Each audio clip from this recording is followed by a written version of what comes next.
How to use Otter AI to transcribe YouTube video. Let's get started. So to do this, first thing you want to do is download the YouTube video.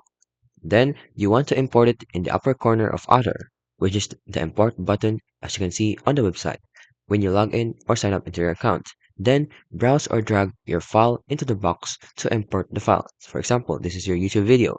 Simply just drag or drop it on the transcribed audio and video. And then Otter will begin to upload and transcribe the file. And note that the upload time will depend on your internet speed and connection, and also depends on how big your YouTube video is. And then after that, just wait for it to load. As you can see, this is what will happen: uploading, transcribing, and complete.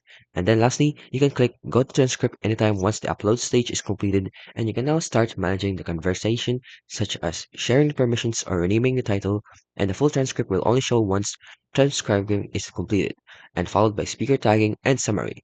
You can also do the record the YouTube video manually and then just open the browser, and that's it. And that's how you can use Otter AI to transcribe YouTube video.